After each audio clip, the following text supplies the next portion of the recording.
Continuamos con Saber y Sabor en este último bloque. Estamos con el doctor Pertiné, con el doctor Lemois. Estamos hablando de temas sumamente interesantes, seguramente son de su interés.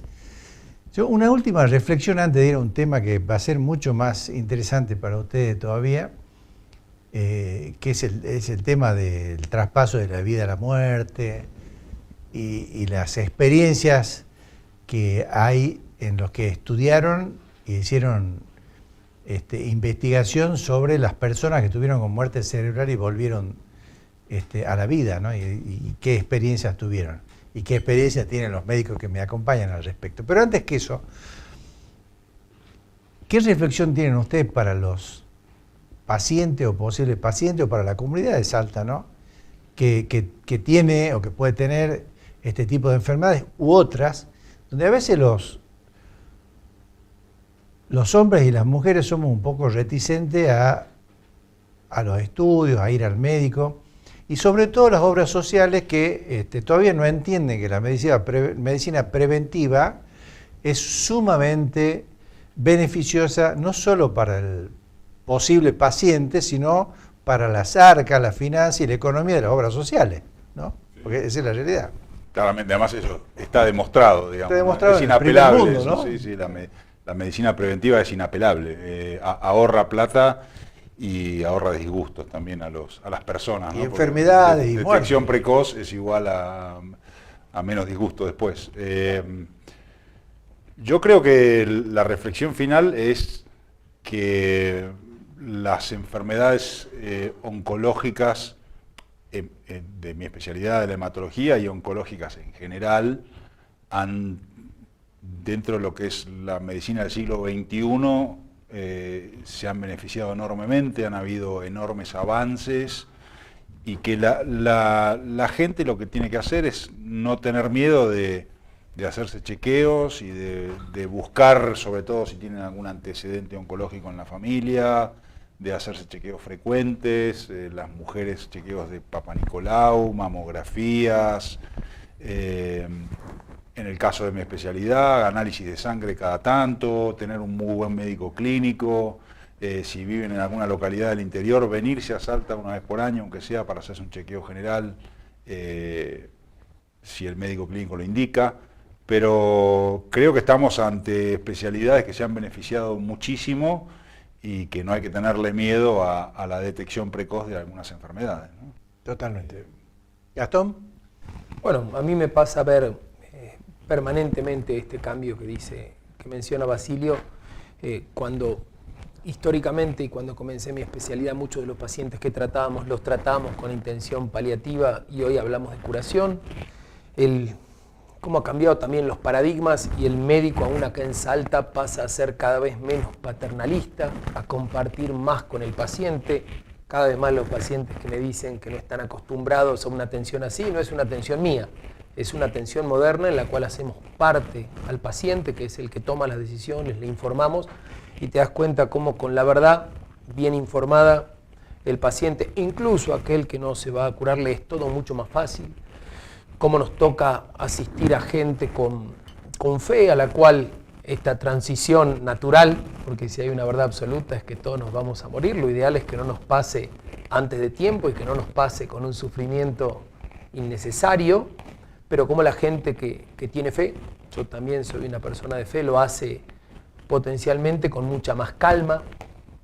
Pero bueno, como te mencionaba, no es lo mismo que incluso cuando te pase en tu lugar y no en Buenos Aires. Y mencionaba también en el corte cuando hablábamos entre nosotros que yo cuando hago una interconsulta de hematología la hago acá en Salta y que son cada vez menos los pacientes que se tienen que ir, que realmente las derivaciones terminan siendo más por voluntad de alguna persona de querer irse que por una necesidad real de no poder darles ese tratamiento en nuestra provincia. Tenemos profesionales en casi todas las especialidades muy bien formados. Y sí se está empezando como a ver cada vez con más utilidad la necesidad de conservar los programas en el tiempo, de ver las cosas mucho más allá de mi gestión y bueno, eso gracias a Dios lo vamos haciendo entender cada vez con más frecuencia y ves gestiones que están pensando a 5 años, 10 años, a pesar de que su mandato pueda terminar en 2 años, 3 años. Bueno, creo que eso sí, nos ayuda a todos. La medicina preventiva sin duda es la medicina básica, la que mejor resultados nos da, que es evitar que la gente se enferma, pero que cuando se ha enfermado, gracias a Dios hoy se puede tratar en Salta con la mejor tecnología, con las mismas cosas que podría tener en otra provincia y con los mismos resultados. Y además es importante que la gente entienda que, y lo digo con la autoridad de haber sido paciente acá en Salta y tengo hijos que se han operado cirugías complejas. Yo tengo un hijo que se fracturó el cuello jugando al rugby y lo operé acá y lo operó Joaquín Alvarado acá en Salta, en el IMAC, y quedó nuevo. O sea que tengo la autoridad para decir que realmente en Salta existe la tecnología y el recurso humano para resolverle los problemas a los pacientes, y además que la medicina en Salta, siendo yo de Buenos Aires, no temo decir que es mucho más personalizada, ¿no? El médico tiene más tiempo para charlar con el paciente sabe que toca la puerta y lo atienden, y eso por ahí en Buenos Aires es mucho más difícil, por supuesto, sin querer atacar a la medicina de Buenos Aires, pero es cierto que acá es más personalizada la atención, ¿no? Sí, y aparte ustedes como gente de Buenos Aires, saben que ustedes de donde provienen son casi todos anónimos. Son vínculos que perduran en el tiempo. Acá nos conocemos todos, no somos anónimos. Sí. Bueno, vamos, si ustedes me permiten, vamos al tema que mencioné yo de Elizabeth Kubler-Ross, que es esta médica que falleció en el 2004, que tiene estos estudios, trabajos de investigación, muchísimos, de hechos sobre personas que tuvieron con muerte cerebral y volvieron a la vida, de todas las razas, de los 5 continentes, de todas las religiones, con experiencias parecidas. Por ejemplo, el túnel donde al final se ve la luz, otros de otro continente ven el paso a través de los cerros, o de un monte, o de una montaña, otros a través del océano, pero finalmente todos ven la luz. Y también dice la presencia de una felicidad en la otra vida, una felicidad donde los ciegos que nunca vieron ven, los lisiados que nunca caminaron caminan, el encuentro con parientes, con amigos, el abrazo, la felicidad. Eso lo plantea en su libro, según leí en este artículo. Yo no accedí al libro, pero prometo que lo voy a hacer. Bueno, hay experiencia también como la que hizo Víctor Sueiro, que tiene varios libros escritos al respecto, y él tuvo la experiencia personalmente. ¿Cuál es la experiencia de ustedes en el traspaso de la vida a la muerte?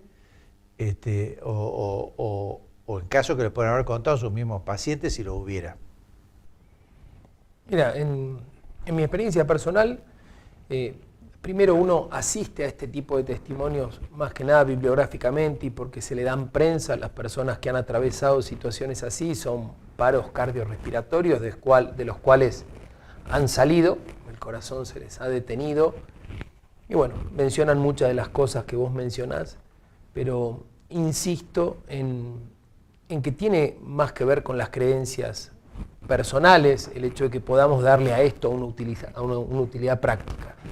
Médicamente nosotros ponemos todos los esfuerzos más allá de que el paciente vaya a curarse o no, y en estos casos tan particulares que mencionás vos, y te hablan de esa transición, yo he visto que nosotros que somos latinos, nosotros que somos argentinos, no tenemos esa frialdad a la hora de enfrentar la muerte. Acá lo solemos hacer con más dramatismo, tanto el paciente como sus familiares. No estamos preparados, ¿no? Para eso. Impresiona como no estamos preparados, como que nos parece algo anormal.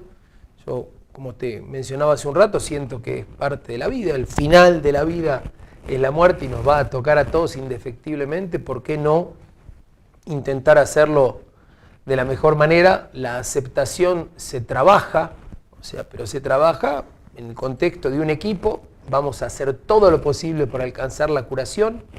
Cuando la curación no puede ser alcanzada, no tiene sentido continuar haciendo cosas, porque eso es ensañamiento terapéutico, es cuando es peor el remedio que la enfermedad, y lo que hay que buscar en esos casos es acompañar para evitar el sufrimiento. Pero a mí me toca en esta provincia, que no es anónima, donde nosotros vemos, y yo después de 15 años veo todos los días de mi vida a gente que traté o sus familiares, e incluso en aquellos casos donde no fue la curación lo que alcanzamos, el poder tener una charla fraternal, una charla incluso alegre, recordando cosas de nuestro ser querido, Y yo te digo que esa gente sigue viva incluso después de muerta a través de los recuerdos, y cuánto más fácil es cuando esa transición fue hecha en paz. Muy lindo. Sí, en el caso personal mío, yo no he tenido experiencia de pacientes míos que les haya pasado esto, ¿no? De una muerte, de volver de ese episodio, pero hay una encíclica de Juan Pablo II que es la Fe y Razón, ¿no? Fides et Ratio, que es, digamos, está claro que la fe y la razón van de la mano, no son entidades separadas. Totalmente. Con lo cual nosotros los médicos trabajamos con la hipótesis científica, no de que va a ocurrir un milagro, sino que trabajamos con la razón y con las evidencias científicas. Pero eso no quita la fe y no quita que en un momento uno pueda compartir ese aspecto con el paciente. Lo digo como creyente. El tema es, yo en lo personal muchas veces lo que hago con los pacientes cuando tienen una enfermedad oncológica que no se va a curar, nunca le digo al paciente lo que el paciente no me pregunta. Pero cuando el paciente lo pregunta soy muy franco. Es decir, cuál es el pronóstico, y muchas veces he aprendido un montón. En Estados Unidos también me pasó, porque son más sajones y más fríos, pero he aprendido un montón de escuchar al paciente qué es lo que quiere, porque a lo mejor uno tiene un paciente con una enfermedad tumoral de una cierta edad en la que ya vivió la vida y te lo dice francamente: doctor, yo ya viví, yo ya pasar por sufrimiento no quiero, como dice Gastón, ensañamiento terapéutico, quiero que me dejen tranquilo, quiero disfrutar de mi familia y no quiero someterme ni a experimentos ni a quimioterapias tóxicas. Y uno aprende mucho de eso también. Entonces, hay pacientes que quieren a toda costa seguir y hay otros pacientes que dicen: ya viví, estoy satisfecho, no quiero seguir más. Y eso es muy importante también, saber respetarlo, ¿no? Por supuesto. Y es bueno respetar eso y dejar que el enfermo, digamos, pueda vivir su último día de acuerdo a su voluntad. Bueno, naturalmente yo también soy un hombre de fe, soy católico, creyente, y me parecen muy interesantes estas charlas y me parecen interesantísimas las experiencias también, sobre todo las de ustedes, ¿no? Que tratan con gente que está entre la vida y la muerte también permanentemente. Y bueno, y se están jugando por una cosa muy valiosa que es la vida. Ustedes están siempre tratando de dar vida. Yo por eso los felicito, porque tienen una profesión muy noble y les agradezco que hayan venido a compartir esta noche en mi programa. Yo encantado, y vos sabés que has sido uno de los principales difusores de la actividad y sobre todo el trasplante antes de empezar, cuando recién empezamos y ahora que llevamos 40, la verdad que un agradecimiento enorme siempre a tu predisposición. Bueno, gracias a ustedes, gracias Gastón. Nos vemos Dios mediante el próximo domingo, siempre a partir de las 22.